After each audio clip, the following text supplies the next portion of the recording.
Hello friends, मैं आपका स्वागत करता हूं आज के सेशन में।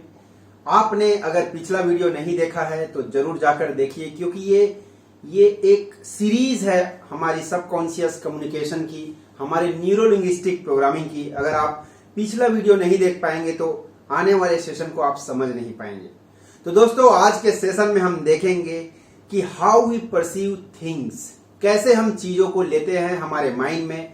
जब भी हमारी बाहरी दुनिया से हम कोई चीज को देखते हैं, सुनते हैं या हम महसूस करते हैं, तो कैसे हम अपने अंदर उसको परसीव करते हैं, कैसे उनकी धारणा बनती है, कैसे हमारी अंदर एक समझ बनती है, वो सभी चीजों को हम समझेंगे। तो हम देखिए कि आज हम बात करेंगे सबसे पहले कि जब बच्चा जन्म लेता है, जब छोटा होता है, तो हम पहला केस के ऊपर बात करेंगे कि जब बच्चा उसका जन्म होता है, when he is born, right, इस अवस्था में होता है। तो इसको हम बात करेंगे कि ये एज है, मान लीजिए आपका इनिशियल एज लर्निंग की, इनिशियल एज होती है। इसको हम बोलते हैं कि 0 से 3 इयर्स, 0 से 3 इयर्स की एज होती है। उस केस में बच्चा कैसे परसीव करता है, तो देखिए कि जो भी चीजें हम बाहरी दुनिया में हम जैसे ही चीजें देखते हैं या उसको परसीव करते हैं, वो चीजें हमें कुछ हमारे जो नेचुरल सेंसेस हैं, 5 सेंसेस हमें भगवान ने दिए हैं, क्योंकि उस समय हमें कोई ऐसी आर्टिफिशियल लैंग्वेज या जो हम मनुष्य ने जो भाषा बनाई है वो हम लर्न नहीं किए होते हैं। तो जो भी चीजें हम बाहरी दुनिया में, जो मान लीजिए इवेंट है, ये जो इवेंट है बाहर की, या आप थिंग्स बोल सकते हैं इसको, कोई चीज है, थिंग्स है, वस्तु है, राइट। ये सभी चीजों को हम केवल हमारी इंद्रियों के द्वारा, हमारे सेंसेस के द्वारा हम लेते हैं। तो वो हमारे सेंसेस क्या क्या है, पहली होती है विजुअल्स, हमारी दृश्य की, राइट। उसके बाद होती है हमारी ऑडिटरी, हमारे आवाज की, कानों की। और उसके बाद होती है, तीसरा होता है बायोलॉजी में काइनेस्थीसिया बोलते हैं, जिसको काइनेस्थेटिक, हमारी फीलिंग, जिससे हमें मसल्स बोलते हैं। तो हमारे मसल्स के द्वारा हम अपनी फीलिंग्स को लेते हैं और उसको काइनेस्थेटिक बोलते हैं। और चौथा होता है हमारी टेस्ट, जिसको हम गस्टेटरी बोलते हैं। और पांचवा होता है हमारी सूंघने की, स्मेल करने की जो सेंस होती है, जिसको हम ऑल्फैक्टरी बोलते हैं। तो ये हमारे 5 प्रकार के सेंसेस होते हैं। बट अधिकतर डे टू डे लाइफ में, प्रतिदिन जिंदगी में हम केवल इन 3 चीजों का ही ज्यादा उपयोग करते हैं सीखने के लिए। ये 2 चीजें हम इसी में ले लेते हैं, फीलिंग वाली चीजों में ही ले लेते हैं। तो ये मानिए कि जब भी हम एनएलपी में बात करेंगे आगे, तो हम विजुअल्स, ऑडियो और काइनेस्थेटिक, दृश्य के बारे में, देखने के बारे में, सुनने के बारे में और महसूस करने के बारे में ही हम बात करेंगे। तो जो भी वस्तु या थिंग्स या कोई क्षण है, इवेंट, उसे हम ये 3 चीजों से हम लेते हैं हमारे दिमाग में। ये हमारी दिमाग है, राइट। और ये हम है, हमारी आयु है 0 से 3 इयर्स की, 0 से 3 साल की। अब देखिए यहां पर होता क्या है कि जो भी चीजें आप देखते हैं, सुनते हैं या महसूस करते हैं, उसके आधार पर आपको यहां पर एक इवेंट 2 बनती है, आपकी आंतरिक मेंटल पिक्चर, जिसको इवेंट 2, जो ये पिक्चर है। मान लीजिए आप यहां ग्लास देखते हैं, ये ग्लास है, ये यहां आपकी एक पिक्चर मेंटल पिक्चर में बनेगी, तभी आप उसको आइडेंटिफाई करेंगे कि ये क्या है। लेकिन इनिशियली हम 0 से जब 3 इयर्स के होते हैं, हमारी आयु कम होती है, तो हमारे पास, हमारे माइंड में उतनी डेटा नहीं होती है कि उसको वो मैच कर जाए। तो हम क्या करते हैं कि देखिए यहां पर एक और प्रोसेस चलता है। जब भी आदमी पैदा होता है, नॉर्मली आइडल केस में, आदर्श रूप में, कोई भी जब इंफॉर्मेशन आती है हमारे माइंड में, अगर मान लीजिए कोई एक जानकारी है या इंफॉर्मेशन है, राइट, ये हमारी विजुअल्स, ऑडियो और हमारी काइनेस्थेटिक, ये इक्वल पोर्शन में होने चाहिए, बराबर पोर्शन में होने चाहिए। लेकिन ये आदमी की एक फेवरेट सिस्टम भी होती है। आप देखेंगे जैसे ही आदमी जन्म लेता है तो उसके कुछ फेवरेट सेंसेस होते हैं। कोई ज्यादा देखना पसंद करता है, कोई ज्यादा सुनना पसंद करता है और कोई महसूस करना पसंद करता है। तो इसी को हम बोलते हैं कि कोई विजुअल्स वाला बॉडी लैंग्वेज का है, कोई ऑडिटरी बॉडी लैंग्वेज का है या कोई काइनेस्थेटिक बॉडी लैंग्वेज का है। ये 3 तरह के बॉडी लैंग्वेजेस होते हैं और इसी के आधार पर वो चीजों को लेना चालू करता है। चूंकि हमने बताया यहां पर कि आदर्श केस में, आइडल केस में ये तीनों बराबर होना चाहिए। अगर ये इंफॉर्मेशन अगर 100% लेना है तो ये 33% ईच, सभी 33% शेयर करने चाहिए। लेकिन ऐसा रियल में होता नहीं है, वास्तविकता में ऐसा होता नहीं है। ये क्यों? क्योंकि सभी आदमी के एक फेवरेट सिस्टम होते हैं और जब आदमी के एक फेवरेट सिस्टम होता है तो आप देखिए यहां पर परसेंटेज जो कंपोजिशन है वो मिसिंग हो जाता है। किसी के ऑडियो, किसी के विजुअल्स हो जाएंगे, हो सकता है 60%, किसी का ऑडियो हो सकते हैं 20% और फीलिंग्स हो सकता है 20%। तो जो हमारा फेवरेट सेंसेस का जो सिस्टम है, चाहे वो विजुअल्स हो, ऑडियो हो या काइनेस्थेटिक हो, अगर आप विजुअल्स हैं लेकिन आप ऑडियो सेंसेस के और काइनेस्थेटिक सेंसेस के इंफॉर्मेशन को मॉडिफाई करके अगर आप विजुअल सेंसेस के द्वारा लेते हैं, क्योंकि आप एक विजुअल वाले पर्सनालिटी के आदमी हैं, तो वहां पर हम बोलते हैं कि हमारा इंफॉर्मेशन डिस्टॉर्ट हो जाता है। और कुछ समय ऐसे भी होता है कि हम ऑडियो की इंफॉर्मेशन, अगर ऑडियो हमारी उतनी एक्टिव नहीं है जैसे कि कंपेयर टू विजुअल्स, या हमारी फीलिंग वाली उतनी एक्टिव नहीं है, तो वो कुछ डेटा को डिलीट कर देता है और कुछ को जनरलाइज कर देता है। तो हमारा माइंड जब भी कोई चीज़ों को बाहर से लेता है इंफॉर्मेशन, तो वो डायरेक्ट नहीं आता है, ये डिस्टॉर्ट, डिलीशन और जनरलाइजेशन करके ये लेता है। और उसके कारण हमें जो एक्चुअल में जो इंफॉर्मेशन बाहर से आनी चाहिए वो पूरा इंफॉर्मेशन हमारे माइंड तक नहीं पहुंच पाता है।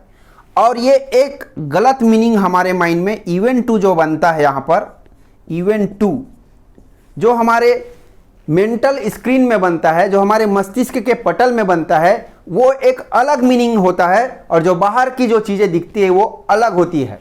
तो इसलिए हमें ये जानना चाहिए कि जब भी कोई चीज़ें बाहर देख रहे हैं उसमें कोई अर्थ नहीं होता है। हम उस वस्तु में हमारे मेंटल पिक्चर या हमारी मेंटल स्क्रीन है उसके आधार पर हम उसमें अर्थ जोड़ते हैं। तो ये छोटे बच्चे का एज में जब होता है 0 से 3, तो ये डिस्टोर्शन, डिलीशन और जनरलाइजेशन ये करके अपना एक इनिशियली एक अर्थ बनाता है। ये ग्लास को देखेगा तो वो हो सकता है कि उसको दूध पीने का अगर आदत है ग्लास का, तो वो दूध का ग्लास ही जानेगा, पानी का ग्लास है करके नहीं जान पाएगा। और वही हम बात करते हैं केस नंबर 2, जहां पर क्या होता है कि ये केस नंबर 2, इसमें जब बच्चा 3 साल से 12 साल का जब होता है तो वो कैसे परसीव करता है। देखिए, इनिशियली जब 0 से 3 इयर्स का था बच्चा, तो हम देखें कि उसके पास पहले से कोई इंफॉर्मेशन नहीं होता है। वो अपनी इंद्रियों से लेता है, उसको डिस्टॉर्ट करके, डिलीट करके और जनरलाइज करके वो अपनी एक सिस्टम, इंफॉर्मेशन का एक बैंक बिल्ड करता है। लेकिन जब वो बच्चा 3 से 12 साल का होता है तो उसका सबकॉन्शियस माइंड पूरी तरह से प्रोग्राम हो जाया रहता है। वो अपने फैमिली से, चाहे वो अपनी फैमिली से प्रोग्राम किया रहता है, अपने फ्रेंड सर्कल से, इंस्टीट्यूशन से, अपने स्कूल से और नियर अबाउट अपने नेबर्स से, ये सभी जगह से उनकी माइंड प्रोग्राम हो जाई रहती है based on how they perceive the things, और उनके अनुभव से वो उसको प्रोग्राम कर लिया होता है। अब देखते हैं कि क्या होता है कि जब कोई भी इवेंट बाहर घटती है इस उम्र में 3 से 12 साल का, जब उसका सबकॉन्शियस माइंड पूरी तरह से प्रोग्राम हो गया है, तब ये इवेंट 1 है। ये क्या करता है कि इसके पास पूरे डेटा जनरलाइज और डिलीट और डिस्टोर्शन होके जाता है, राइट। और जैसे कि मैंने बताया कि ये सब चीज़ें ये अपने विजुअल सेंस, ऑडियो सेंस और ये काइनेस्थेटिक सेंस, ये तीनों से लेता है। और जब ये उसके माइंड में जाता है तो ये डायरेक्ट नहीं जाता है, क्योंकि इसके माइंड में बहुत सारी प्रोग्रामिंग पर अब हो जाई रहती है इस स्टेज में। तो इसके जनरलाइज, डिस्टोर्शन और ये डिलीशन होता है। और ये जो जनरलाइजेशन, डिस्टोर्शन और डिलीशन क्या करता है, ये अपनी इंद्रियों के आधार पर तो करता है, लेकिन अब उसके पास और भी फिल्टर सिस्टम हो जाते हैं। इस एज में उसके पास फिल्टर सिस्टम डेवलप हो जाता है। यहां पर हम इसको फिल्टर सिस्टम बोल सकते हैं, जो 0 से 3 इयर्स में उसके माइंड फिल्टर नहीं लगा पाता है। वो हर चीज़ों को लेता है, लेकिन उसकी इंद्रियां जो डिस्टोर्ट या जनरलाइज या डिलीट करके देती है उतना ही ले पाता है। लेकिन यहाँ पर एक और फिल्टर इंट्रोड्यूस करता है, और ये फिल्टर उसकी डेटा को और भी कम मात्रा में जाने देता है, जनरलाइज कर देता है, डिस्टोर्ट करता है और डिलीशन कर देता है। और ये बेस्ड ऑन क्या होते हैं, ये जो फिल्टर है वो किस पे आधारित होते हैं, उसके एक्सपीरियंस पे। उसका एक्सपीरियंस कितना है, अनुभव कितना है उसके उस इंफॉर्मेशन के बारे में, वो क्या चीज़ को वैल्यू देता है, क्या चीज़ को वो वैल्यू देता है, उसके आधार पर वो करता है। उसका बिलीफ सिस्टम क्या है, वो क्या चीज़ को मानता है, क्या चीज़ को इम्पोर्टेंस है उसके लाइफ में। और उसके बाद उसकी मेटा प्रोग्रामिंग कैसी है, और उसकी आइडेंटिटी कैसी है, पहचान कैसी है, क्या पहचान में वो जीता है। ये सभी चीज़ें इसके माइंड में एक फिल्टर सिस्टम और इंट्रोड्यूस करता है। अब ये क्या होता है, यहाँ पर मान लीजिए यहाँ पर कोई इंफॉर्मेशन, ये एक ग्लास, ये एक पानी का ग्लास है, इसको ये लेता है। ये इसको देखते ही ये सेंसेस से इंफॉर्मेशन को नहीं लेगा, ये वहाँ पर अपने एक्सपीरियंस से ले लेगा, क्योंकि उन्होंने पास्ट में ऐसे ग्लास को देखा है और वो उसको पिया है, तो उसको अनुभव है। ये बोलेगा कि ये पानी का ग्लास है, और ये अपने अनुभव के आधार पर ही बोलेगा। हो सकता है ये पानी में कुछ और भी अगर मिक्स्ड हो, तो उस मिक्स्ड इंफॉर्मेशन को नहीं लेगा, वो अपने बेस्ड ऑन द इंफॉर्मेशन वो इसी को लेगा। अब केस नंबर 3 के बारे में हम बात करेंगे कि जब हमारी आयु, हमारी एज हो जाती है 12 इयर्स के अबव, तब हम कैसे चीज़ों को परसीव करते हैं।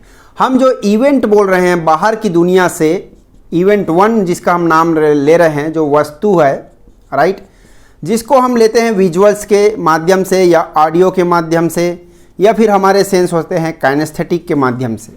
और ये जो चीज़ है वो डायरेक्ट हमारे माइंड में नहीं जाती है, यहाँ एक फ़िल्टर काम करता है। ये फिल्टर सिस्टम होता है जिसको जनरलाइजेशन, डिलीशन या डिस्टोर्शन बोला जाता है। सामान्यकरण करते हैं, विकृत करते हैं, या फिर उसको हटा देते हैं, डिलीट कर देते हैं। और उसके बाद ये हमारे माइंड में आती है, और ये माइंड में हमारे अंदर, हमारे मेंटल पिक्चर में, हमारे मस्तिष्क पटल में जाती है। और आदर्श केस में जो इसको हम बोलते हैं इवेंट 2। तो आदर्श केस में हमारी ये जो इवेंट 2 है,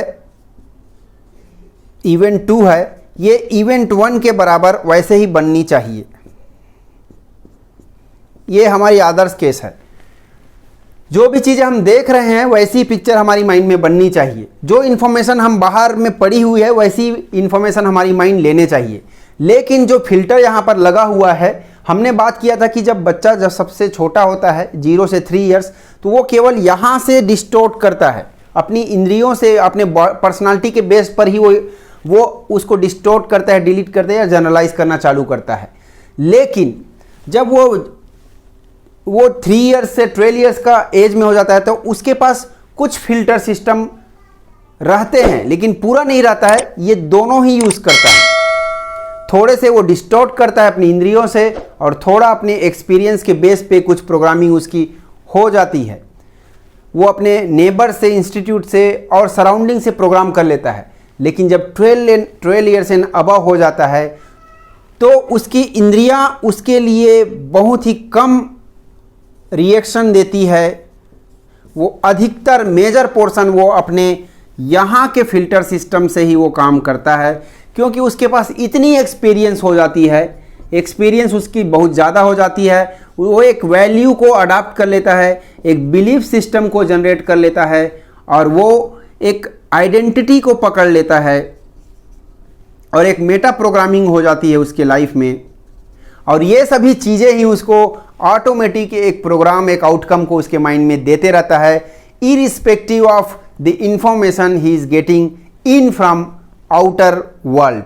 तो ये चीज़ ऐसा होता है कि जब वो चीज़ों को एक्चुअल में लेना चाहिए VAK के माध्यम से, लेकिन वो इसके माध्यम से कम लेता है, क्योंकि उसके पास वैसे सिमिलर डेटा पास्ट में उसके मेमोरी में पड़े होते हैं, चाहे उसकी अनुभव के आधार पे हो, वैल्यूज़ के बिलीफ या आइडेंटिटी, उसकी पहचान या मेटा प्रोग्राम, तो ये क्या करता है, उसको उससे कंपेयर करके वही आउटकम हमारे लाइफ में देते रहता है। और ये अधिकतर यही कारण है कि आप देखेंगे कि हम काम तो अच्छा करते रहते हैं और हमारे परिणाम वही पुराने हमारे आते ही रहते हैं, क्योंकि हम आउटर वर्ल्ड के जो इन्फॉर्मेशन है उसको लिमिट कर देते हैं। हम हमारे एक्सपीरियंस पे ही जो डेटा पड़े हैं, हमारे वैल्यूज़ के जो डेटा हैं, जो पहचान के जो आइडेंटिटी के हमारे माइंड में पड़े हैं फिल्टर सिस्टम में, उसी से हम फिल्टर करके वही इन्फॉर्मेशन को बार बार लेते रहते हैं।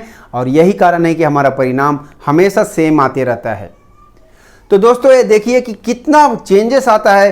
अगर आपको अपने परिणाम में चेंज लाना है, अगर आपको चाहिए कि आपके आउटकम जो है माइंड में वो अलग आए, जो डिज़ायर आउटकम आप सोचते हैं वो डिज़ायर आउटकम आपको आ नहीं रहा है, तो आपको काम करने की ज़रूरत है। आपकी माइंड की प्रोग्रामिंग जो हो बैठी है यहाँ पर काम करने की ज़रूरत है। और इसी को हम न्यूरो लिंग्विस्टिक प्रोग्रामिंग के माध्यम से हम चेंज करने को सीखेंगे। इसी को हम सबकॉन्शियस इम्प्रिंट भी कहते हैं।